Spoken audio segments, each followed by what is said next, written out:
Bonjour, bienvenue à l'émission Reportage. Il y a quelques années, les îles de la Madeleine pouvaient compter sur un apport économique important avec l'arrivée du mois de mars, la chasse aux phoques. Mais voilà, elle est compromise plus que jamais. Les abolitionnistes, la fermeture des marchés et le couvert de glace qui s'amincit de plus en plus. En 2011, qu'en est-il de la chasse aux phoques?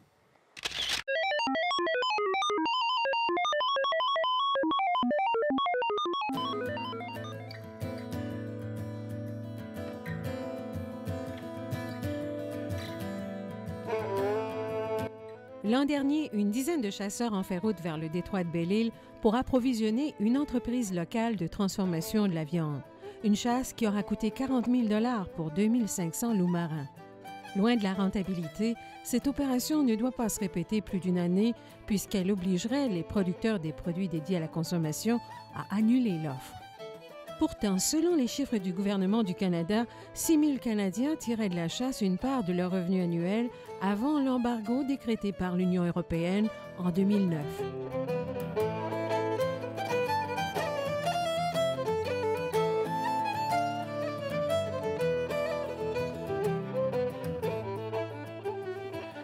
Notre plus grand défi est de contrer la désinformation que les groupes animalistes diffusent sur les web télé, sur la télévision, dans les journaux. On sait que ces gens-là ont beaucoup de capitaux pour venir à leurs besoins. Puis c'est notre plus grand défi. Au niveau de la commercialisation, on n'a jamais passé du temps à vouloir commercialiser notre produit. Ça fait 40 ans qu'on essaye de se défendre, de garder une chasse.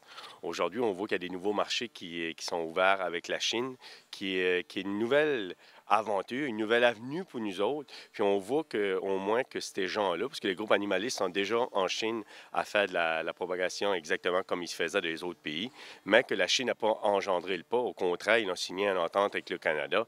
Puis ça nous donne au moins un bel espoir parce qu'on dit au moins ils n'ont pas réussi du côté de la Chine. Nous autres, ce qu'on parle, c'est souvent aux îles de la Madeleine, la côte est du Canada. On est pratiquement tous des pêcheurs. On vit avec ce que c'est qui nous a apporté de la mer. Puis c'est avec un tout qu'on réussit à se faire un salaire. Puis ça, c'est ce que c'est qu'il faut que les gens comprennent. La ressource est là. C'est une ressource naturelle. C'est une ressource qui est renouvelable à chaque année. Puis on a une source de produits naturels qui est ici, puis les gens veulent nous empêcher de s'en servir. Quand c'est bien contrôlé, je pense que ça fait partie de l'écosystème. Puis si on continue à ne pas chasser ou à ne pas chasser le phoque dans les années à venir, on n'aura plus de poissons dans le golfe. Puis l'écosystème est déjà atteint parce que le troupeau du phoque est de 10 millions. Puis normalement, un troupeau en santé devrait être environ de 4 millions.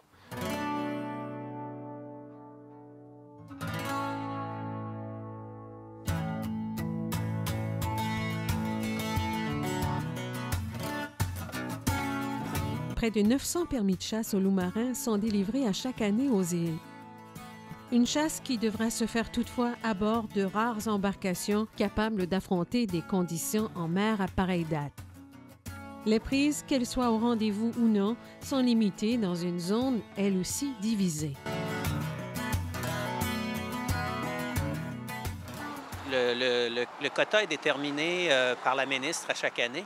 La recommandation de l'industrie au dernier comité consultatif à Terre-Neuve, c'était de 400 000 pour l'ensemble de la chasse, ce qui reviendrait environ à entre 25 et 30 000 pour les îles de la Madeleine. Le quota de l'année 2009 avait été atteint. C'est la seule année dans les 3 dernières années qui a été atteint. Dans les bonnes années où il peut y avoir une demande pour les peaux et pour tous les autres produits, c'est certainement un revenu d'appoint qui est important. Ça, c'est sans aucun doute. Et pour l'économie aussi des îles, puisqu'à ce moment-là, évidemment, il y a des bateaux qui vont sur l'eau quelques semaines de plus, il y a des chasseurs et des aides-chasseurs qui doivent s'équiper. Et donc, ça fait marcher aussi l'économie des îles, pas seulement en direct, mais d'un point de vue indirect. Les chiffres les plus récents qui ont été mentionnés au comité consultatif du mois de janvier, c'était entre 8 et 10 millions de phoques, de phoques du Groenland. Évidemment, on parle ici de phoques du Groenland et non pas des phoques gris ou des phoques à capuchon, mais c'est entre 8 et 10 millions. On a quintuplé cette population depuis 1970?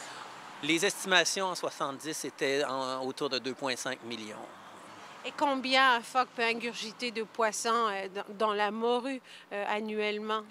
C'est autour d'une tonne par phoque.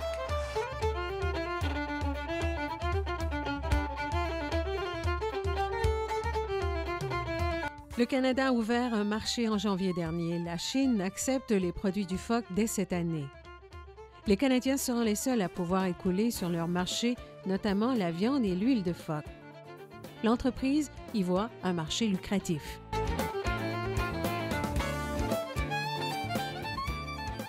Dans ces dernières années, le marché de la fourrure est très difficile. Par contre, au niveau des recherches et développement des nouveaux produits et la consommation intégrale du loup-marin, le marché de la viande commence à se développer beaucoup. Nous, on reprend le dossier pour développer les recherches ici au niveau des Val-de-Code. Nous sommes actuellement en structure pour financer cette recherche-là. C'est une recherche qui peut durer 7-8 ans encore. Actuellement, le problème qu'on a, c'est un problème de marché. Le principal problème, les peaux ne s'écoulent pas comme on voudrait qu'ils s'écoulent. Il y a encore beaucoup de fourrure de loup-marin en stock. Mais si le marché de la Chine débloque, on pense que l'ensemble de l'inventaire, du surplus d'inventaire qui est actuellement sur le marché pourra s'écouler très rapidement parce qu'il y a beaucoup de consommateurs en Chine. Je pense que ce qui est le plus prisé en Chine, c'est l'huile à cause des propriétés d'huile de phoque. Et naturellement, ce qu'on vise beaucoup, c'est la fourrure. Et il y a beaucoup d'efforts. Il y a un groupe de commercialisation qui regroupe les 3 principales entreprises qui sont dans le phoque, nous avec les 2 de Terre-Neuve, qui ont fait beaucoup de promotions. Ils continuent à faire beaucoup de promotions sur le marché asiatique.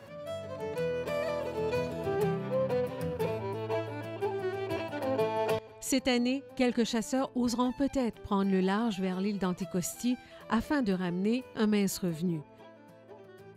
Mais pour certains, la colère gronde, excédés d'entendre, de voir et de lire sur des sites Internet des propos qualifiés de mensongers et même violents. L'un d'eux alerte la Sûreté du Québec devant une propagande jugée haineuse. Aujourd'hui, au Québec, si je regarde ça, là, ce qui est alimenté par les anti-chasses aux phoques, c'est tout des végétaliens animalistes. Il n'y a pas un chasseur d'orignal ou d'oie ou ce que tu veux, ou un pêcheur qui est contre la chasse aux phoques. On s'entend, hein? C'est pas tous les végétariens et c'est loin d'être tous les végétaliens. Moi, j'appelle ça la cellule active. C'est une toute petite proportion de ces gens-là qui alimentent le discours contre la chasse aux phoques. Si on sait que 96 % de la population sont des omnivores, 4 % sont des végétariens ou végétaliens, puis dans ces 4 %-là, c'est peut-être 0,2 % de cette population-là qui alimente contre la chasse aux phoques. Il va hériter toute consommation animale.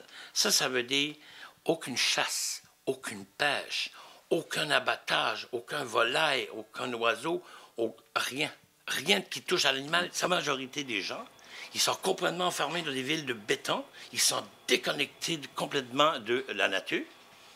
Vous autres, là, un steak, ils trouvent ça dans un supermarché, puis ça vient d'où? Personne ne s'est arrêté, ça vient d'où? Il faut que quelqu'un l'ait abattu. Mais la chasse ou un abattoir, l'important, c'est de ne pas faire souffrir l'animal et de conserver l'espèce. C'est une guerre, en mon sens, qui n'a aucune espèce de sens.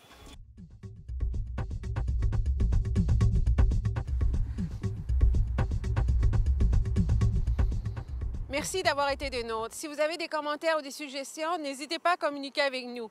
418-986-5233 ou par courriel tvi@cfim.ca.